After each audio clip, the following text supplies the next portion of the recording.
So yeah, welcome everyone. My name is Anira and I am part of the Trust the People team. So I'm working with lots of other wonderful people to kind of deliver different workshops on boosting community. And yeah, I'm excited to run this People's Assembly online facilitator training tonight. And I'm working with Hester. You can see Hester there waving in the corner.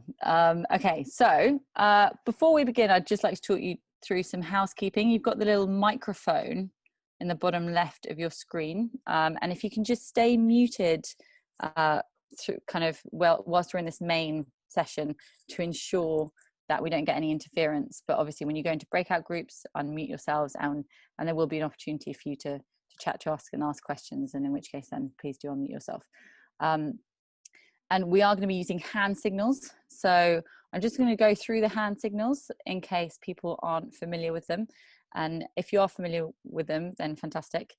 We will be going back through them because there are actually a few more hand signals than we're explaining now that will be used in the People's Assembly training and that we use in People's Assemblies. So we'll go through those as well, but just so everyone is aware of the very basic one. So if you want to make a point, you raise your index finger like that in the air. If you want clarification, so if you're unsure about something, you can do a C. You can also write clarification in the chat. And actually, you can, if you want to make a point, you can write stack in the chat because I can't see all the screens because there are quite a few screens.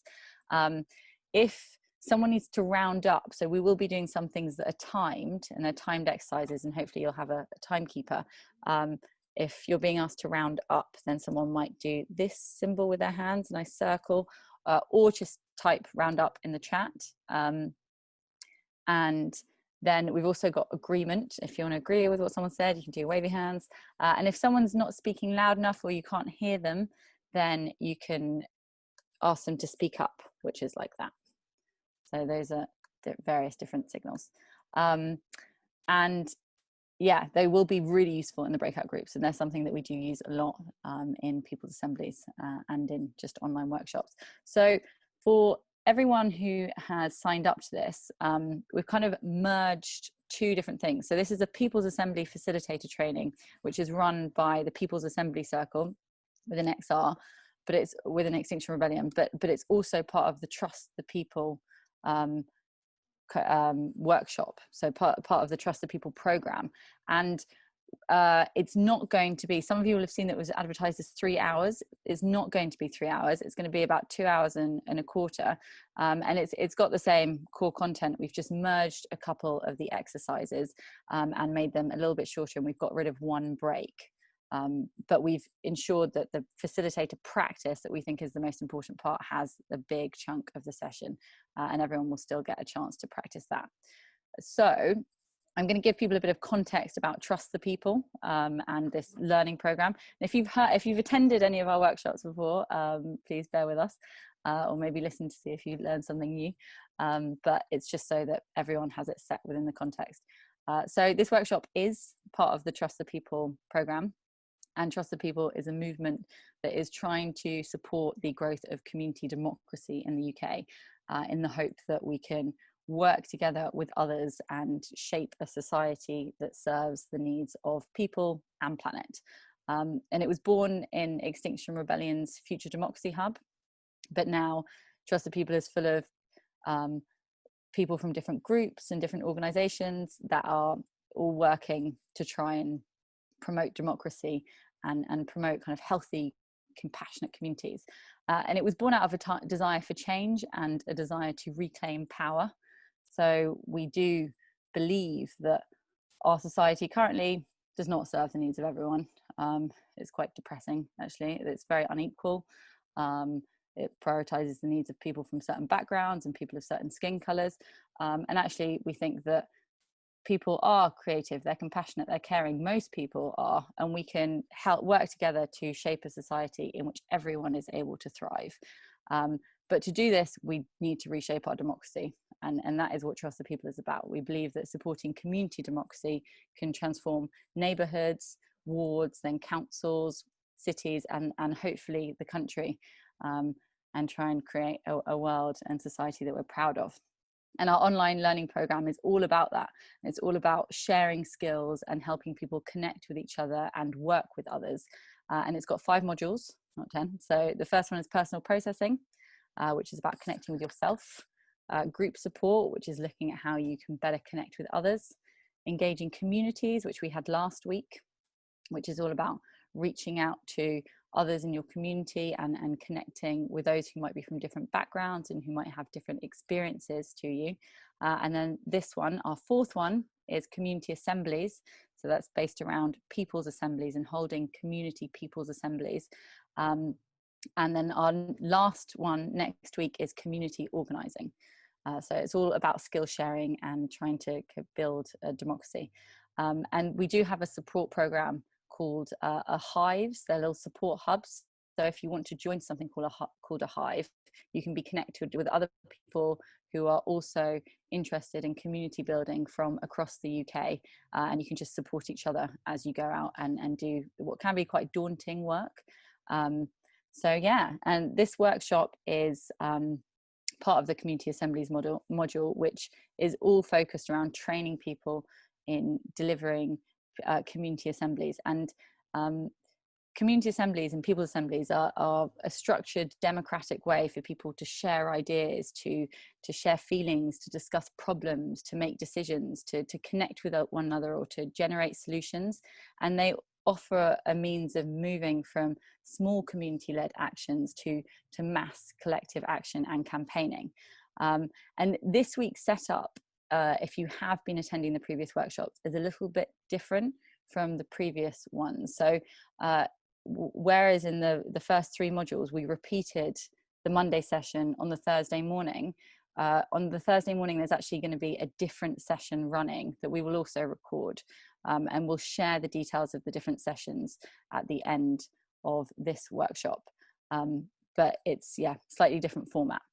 So I'll give you a bit of a kind of context with how we start people's assemblies, and this is something that's done in Extinction Rebellion, and also it's something that I do when I do them, and it's quite a nice way to bring people together into the same space when you're hosting one. And often we do this by inviting people to close their eyes and think of a gratitude, or by lighting a candle, and that's something that a lot of XR people do. And this is known as a children's fire. So you light a candle, and when the candle is lit, think about how the flame can represent all life on Earth and the next 7 generations. And it basically serves to remind us that every decision we make is not just ours to carry, but will be felt for generations to come. And it reminds us that we're all interconnected with others on Earth. And this is actually inspired by a Native American confederacy that I think it was pronounced the Iroquois, and they use the 7-generation principle to inspire sustainability.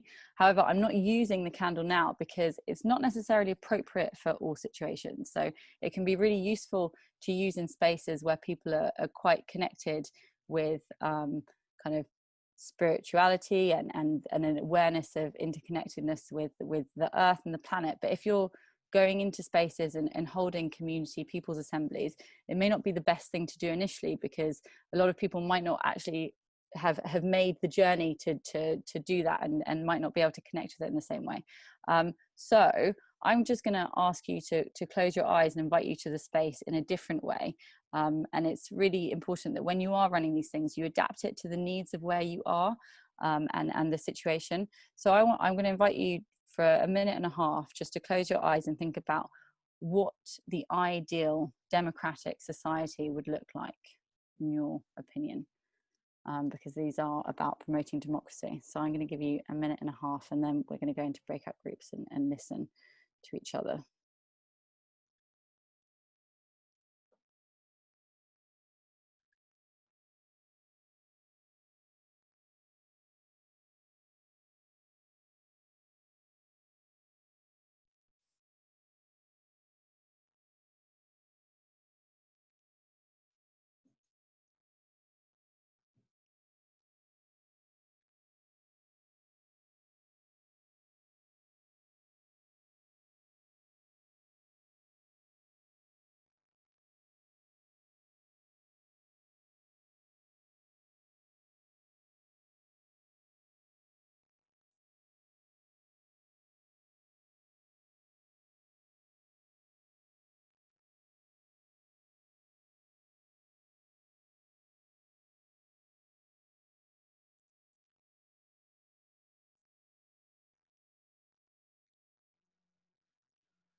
Okay, and I'm going to bring you back from that. And when you go into your breakout groups, what we'd like you to do is share what you were thinking about, and use a timer on your phone, or if someone can be the timekeeper, so that each person has 1.5 minutes to share their views are, and whoever it might be the timekeeper, you can do a round up when that 1.5 minutes has finished, and for everyone else to just actively listen. And active listening is one of the core 3 values of the people's assemblies that we run, and it's about listening to learn from each other and not listening to reply. So kind of often in society we're just listening and thinking about what we're going to say next, and actually then that stops us being able to have our mind changed or being able to learn from others. So actively listening is listening to learn and to really absorb what someone is saying. So I will go first and share my one, because we also feel like we should go first and do risk taking, and I'll put myself 1.5 minutes on the timer and share my response for what would an ideal democratic society look like. I think it would look like, well, it would be amazing. It would be people feeling empowered and knowing that their voices mattered, and feeling like their voices mattered, and that they had a stake in society, which doesn't, a lot of people don't feel that, and it feels like we kind of don't have that at the moment. And it would also really look like adaptation and responding and listening to evidence. So seeing things that didn't work, and then learning from those, and then saying, okay, this doesn't work, what can we do together to make it work, and why doesn't it work, and just this kind of idea of this learning from our mistakes and embracing our mistakes, and it not being something that's kind of swept away under a carpet, it being something that actually we use to inform decisions. I also feel like it would be something in which our political system would look slightly different. In which if you were kind of a political representative in an area, you would actually live in that area. You wouldn't be an MP that had been shipped in from somewhere else and was kind of just like using those people to get your seat to power. So it would be actual genuine representation locally, and that going up to the national level. Okay, there is my timer done. So the visions of what your ideal democratic society would look like. Okay, so I'm going to put you into some breakout groups of 4, and in those breakout groups of 4, if you could have 1.5 minutes each to share, that would be wonderful. And then we'll bring you back in 7 minutes. Okay, the breakout groups are being opened. See you shortly. I'm back. Okay, so welcome back, everyone. So before we kick off, would anyone like to share what they felt their ideal democratic society would look like? Thank you, Ian. Yes. Oh, if we could have something that was better than the first past the post system. And whilst I think the coalition thing is something that people view as a bit of a hindrance, and it can make things slow, but it does also just highlight the need for collaboration. And I think our political system is people just sat opposite each other, shouting at each other and insulting each other, and it's so divisive. There's no reaching across and seeking to kind of like collaborate and compromise. So yeah, it'd be lovely to have a system that actually can facilitate that a little bit more. We'll go to Anne. We've got time for in fact no, we've got time for a couple, so we'll go Rob and then Anne, and then we'll move on. Thank you, Anne. Yes, thanks for sharing that about Make Votes Matter as well. Yeah, this is a space where we're trying to promote democratic things, so please do share anything in the chat, as I'm seeing people are doing as well. So we'll go over to Rob from Swanage. Thank you, Rob. Yeah, it's well, hopefully by the end of the session you'll have lots of things that you can return to say to your councillors about why people's assemblies are really important. But yeah, the problem with the press in this country is something that is deeply depressing, but hopefully something that we can change. I feel like there is an energy now where people are saying that enough, like we need more, and we deserve better, and we'll claim better. We will demand it. So I'm sorry, I'm not going to have time for anyone else, but this is so that you guys have as much time as possible to chat together in your groups. And I'm just going to say a little bit about people's assemblies, and So as mentioned before, they are a space where people can discuss issues and make decisions collectively. And they're highly structured. So they're structured in a way that ensures that all voices can be heard and valued equally, and that no one person dominates. And that's why we use hand signals. That's why we have things like the round up signal, and we have facilitators and note takers. So their structure is just by nature really inclusive, and Hester's going to talk a little bit more about that. And they are they can be used in a range of different ways. So they can be used for decision making. They can be used to create a space for reflective learning and discussion, to generate ideas, for direct action. So if movements are on the ground, the Occupy movement and Extinction Rebellion use them to make decisions on the ground, when people need to figure out how to do something or to respond to something. They can be used for feedback, and really just to help people connect. Like sometimes you might just hold a community assembly just to listen, and just to understand what people feel that the issues are in the local community, and it's just a space of building bridges. And they are not the same as citizens assemblies. So citizens assemblies are where a group of citizens that are kind of represent different demographics and different geographical locations are selected randomly by sortition, and it's the same as the jury service, and then are put through a process of learning on a specific topic, and then they vote and come together to make a decision on that topic. But people's assemblies, anyone can participate, and they are self-selecting, and I think they're amazing. I absolutely love them, and they've been used around the world to the abortion campaign in Ireland, that I think a lot of people attribute the fact that it had the outcome it did, because people were going into communities and doing people's assemblies and ensuring people were heard. The Indignados movement have used them in Spain. They were used a lot in the Arab Spring. So they have been used with democratic movements across the world and throughout history. So they go back to ancient Greece, and they're beautiful. You can use them in schools. I've used them in schools. I'm a teacher, and I think that they create this wonderful space where students feel really empowered. So yeah, we're going to give you some skills on facilitating them today, hopefully. But Hester is going to take you through some things now. Hi, so I'm going to go over the hand signals. Lots of you know this, but it's good to always remind ourselves. So make a point, you put up your index finger. You can also write stack in the chat.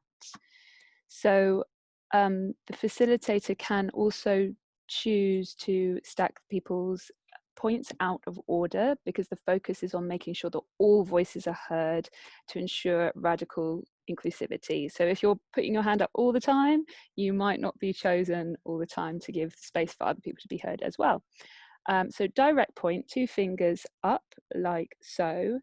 This is not for responding. So if you want to respond, you still use your index finger, but this is for maybe like a bit of very pertinent information. Maybe somebody says, I don't know where I can go to a people's assembly, and direct point might be, well, there's one happening on Sunday, for instance. I hope that's a good example. Agreement is wavy hands. This will also help the note taker to make sure that you're not interrupting. So we don't want anyone to interrupt, go, yes, yes, I agree. You know, this is what you can do instead. It's all about active listening. And it's also good for finding out if there's consensus. So if we do this, then the whole group's doing that, then we know that it's sort of unanimous. Clarification is C-shape with your hand. So ask for clarification, especially with unfamiliar terms or acronyms. Technical point, which might be like, we're running out of time. We make a T like this with your hand, so breaks or timing. Rounding up. So if someone is going or about to go past their time, this is just a nice reminder. Please don't take offense. It's just a very gentle way of keeping us all on schedule. Speak up is this. It's good if you all do it with me, because it's good to practice. Quiet, we don't really use it here, but in like outside in big spaces, we normally put an arm in the air, which means quiet, but we won't really need to do it here. And a temperature check. So this would be middle, this would be don't agree, or yeah, this would be I support Sorry, this is ambivalent, yeah. So temperature check means that you choose either yes, support, ambivalent, or no, do not agree. Are you okay with those? So moving, thank you. Yeah, should we do a quick check? Is everyone okay? Brilliant. So the 3 pillars of people's assemblies. So our fundamental sort of thing that makes it special in people's assembly is radical inclusivity. So before the assembly, we let people know who are the missing voices. This is really important. Who is not here? Who are the missing voices and how can we connect with them? So let's think about, accessible spaces. Is there disabled access? Is there provision for children, comfort for older members? So the next point, no voice dominates. All people are heard. So it's really important to ask yourself, why am I talking? So you have a pause and reflection. Is it important to say what I'm saying right now? So take a second, question, before we take a second question or comment from you, can we make sure that we've heard all other people? So you might say, if you're the facilitator, you might say, let's just make space for those that haven't spoken yet. Next point, any barriers to engagement? For instance, is anyone hard of hearing? We don't have subtitles here in this Zoom. We don't have anyone doing sign language. We may have some lip readers in this group, for instance. So let us know if you cannot hear. Demonstrate both arms raising as volume control sign. So that may be important to make sure we're all clearly heard. So this is the statement of radical inclusivity, or sorry, this is the inclusivity statement. We value all voices equally, as the aim is to hear the wisdom of the crowd gathered here, and not to have the assembly dominated by individual voices or groups. We recognize that confident speakers are not always right, and that those who are not confident speakers will often have the most useful ideas or opinions to put into the discussion. This is why we value all voices equally, and we ask you to do the same. We are not tolerant of calling out abuse or shaming, and should conflicts arise in this way, there is a conflict resolution process in place to resolve this. We welcome all people, but not all behaviours. So we always read that at the beginning of people's assemblies.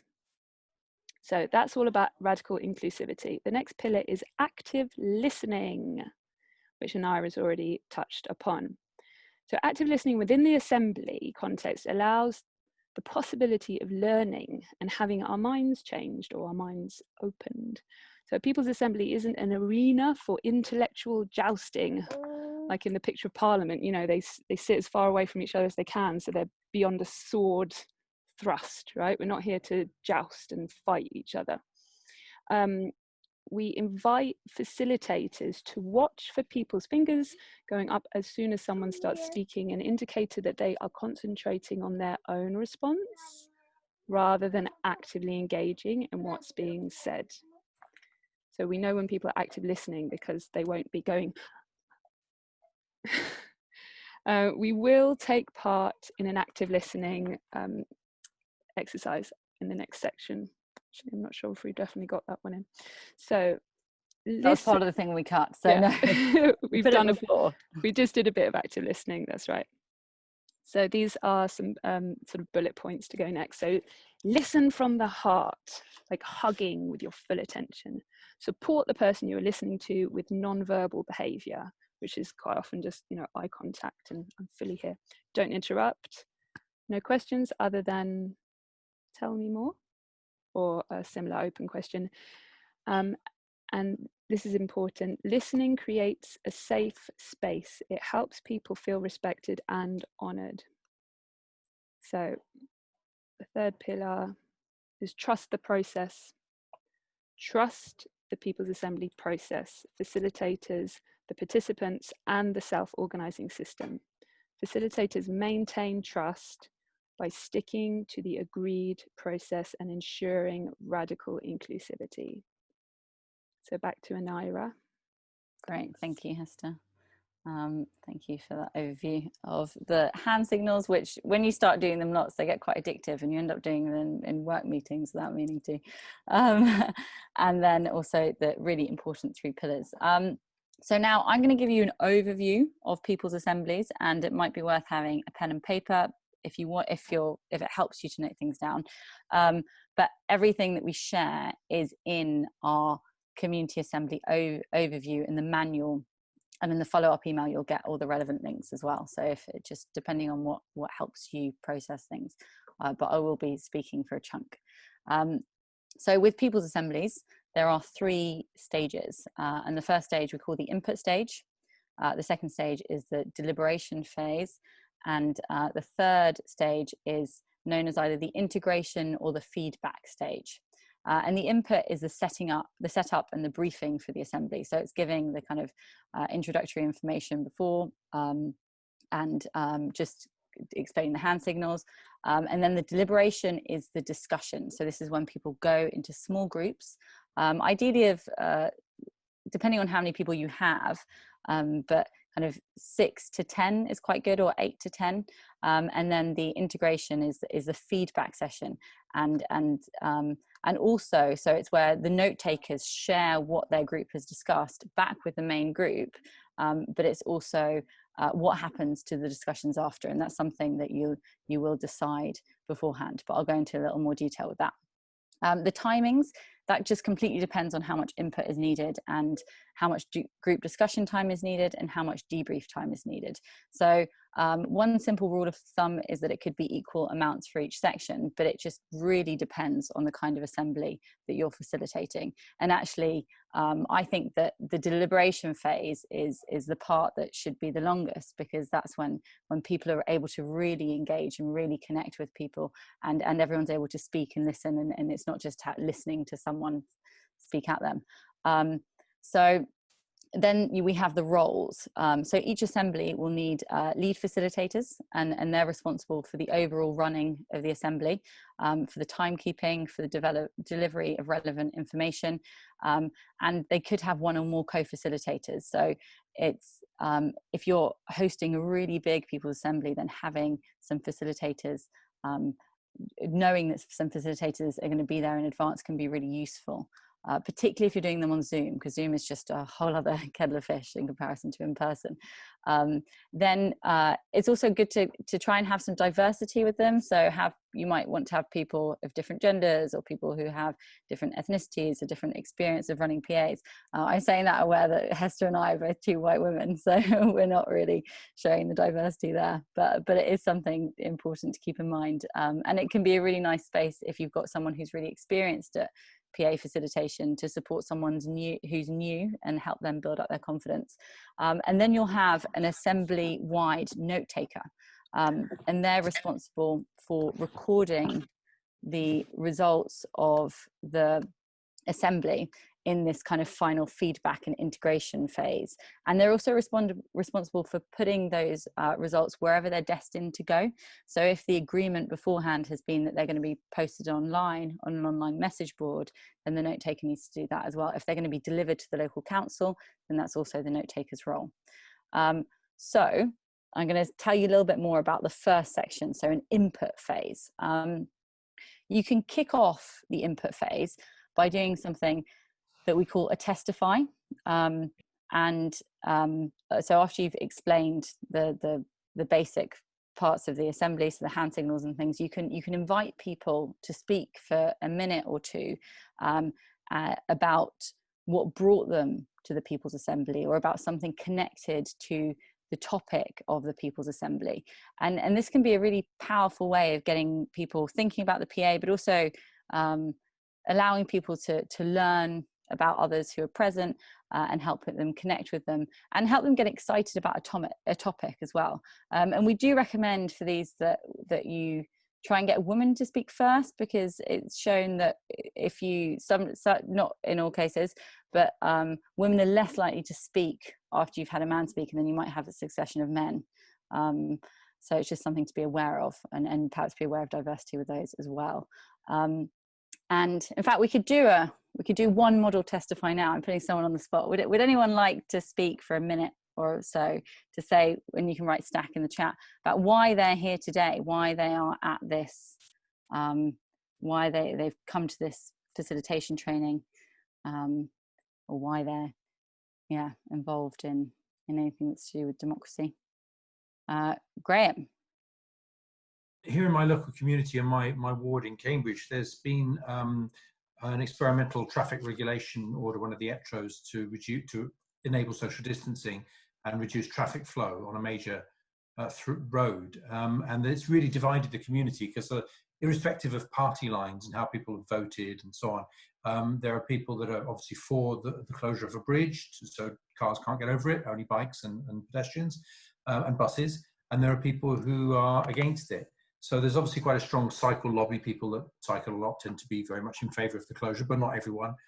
There are issues around disabled people who would like to still be able to go over in their cars because it may be uncomfortable to drive around, which takes longer. So it's a really local issue that's divided the community. And I think, and a lot of my colleagues think, that the best way to bring the community together and build consensus would be through a people's assembly, where everyone's voice is heard, all the differing viewpoints and arguments are heard, and maybe some consensus position can be arrived at, which could then be delivered to the county council by the note taker as sort of a consensus that the community itself was able to build. Thank you, Graham. Really, really interesting. Yeah, and do you know, it's not that I've heard this as well near where my sister lives, that the people are bringing in kind of road closures and different traffic things using emergency legislation and funds that they can access now. And she says that it's just divided people in her street as well. So it just shows that this speeding things through and not giving people the chance to have a proper consultation can be really divisive. Thank you. I muted myself. Thank you for sharing that. Okay, so, and thanks for being our testify person on the spot. So next, after you've had a bit of a testify, then you can zoom in on exactly what you'll be discussing in the People's Assembly. So you can have the facilitator frame a question, and it's often quite effective to come with a clear, succinct, prepared question, and it's perhaps developed with the people who were requesting an assembly, and that can really help keep it on track and frame it. Or you can have an in-depth input as well, and this could be a video on a chosen topic or a panel of speakers. So the assembly could be following an event or a talk, and I've attended ones on education where people were making a decision on how they could kind of transform the UK's education and where they could focus their energy, and they had some young people speaking, and so that was a really useful introduction as well, and that was ensuring that the voices of the youth were being listened to when a community of teachers were discussing this. If you are doing that, then you need to plan in a bit of additional time for that approach.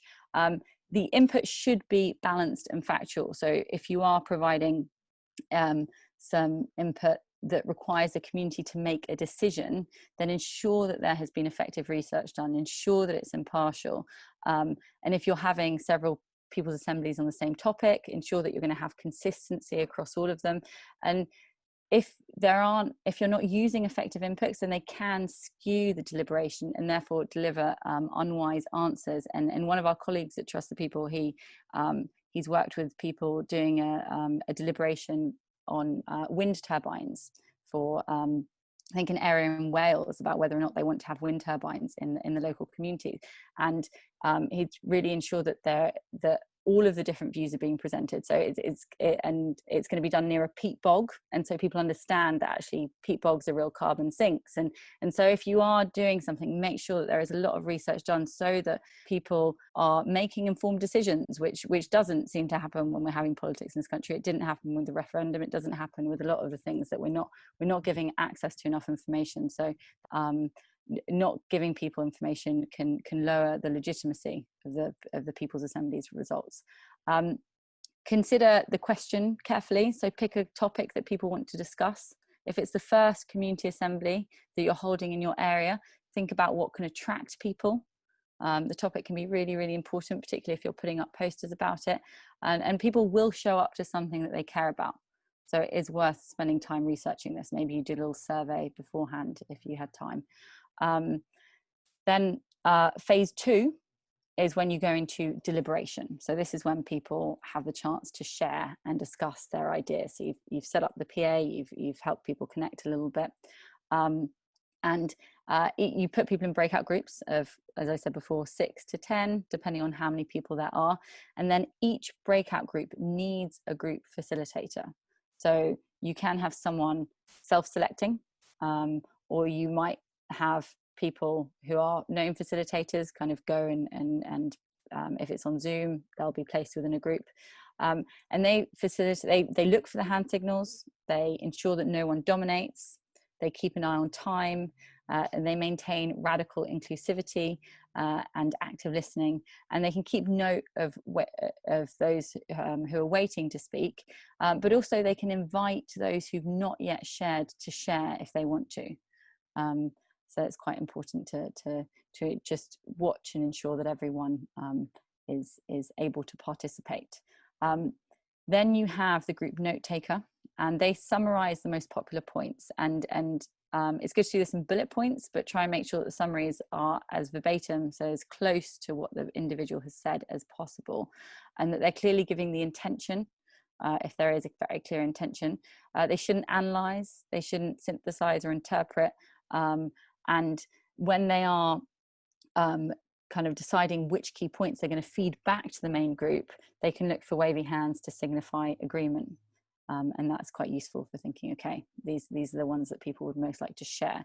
And note takers are usually the ones who report back to the large group. And when you do have your note taker report back, be sure to thank them and say their name. And yeah, particularly on Zoom, but also when you're doing them in public as well. So what you can have when people are in the deliberation group, you can have a question clearly displayed. So if you're doing it somewhere in a hall or outside, then having it written up and visible to everyone is really important. You should also clarify before people go into their deliberation group the feedback required. So the feedback will just depend on how many people there are often, on what's happening to the information. You wouldn't have time to have each note taker share the depth of discussion that each group has had. And actually, so it might be just good to ask people to feedback 3 key points or 1 key point or 2 key points. And then also ensure that the notes are collected in. So with us now, we're going to be using a harvest document, and we can share that with everyone. And it's something that we're going to give you access to as well. Before people go into their breakout groups, recap the hand signals and clarify the duration. So how long people are going to get in their breakout groups.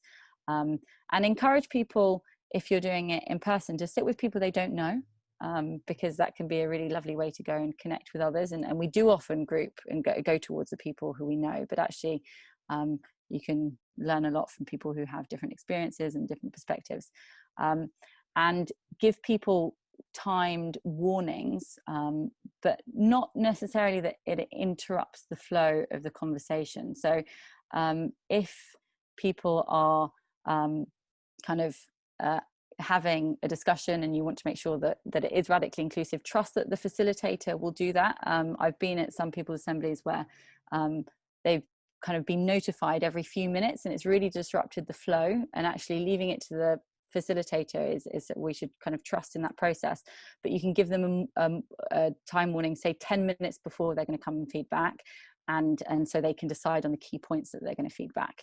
And then we've got our integration and our feedback phase, and this is when the lead facilitator, so the People's Assembly facilitator, invites the assembly note takers to share. And if you're doing it in person, in a field or in a community hall, then you can invite all of the note takers to the front in one go, and then they each feedback in turn. On Zoom, we'll just ask people to record their breakout groups and then do those in order. And you can invite people to show wavy hands to indicate their support when they're listening to what people are feeding back, particularly if people are suggesting solutions.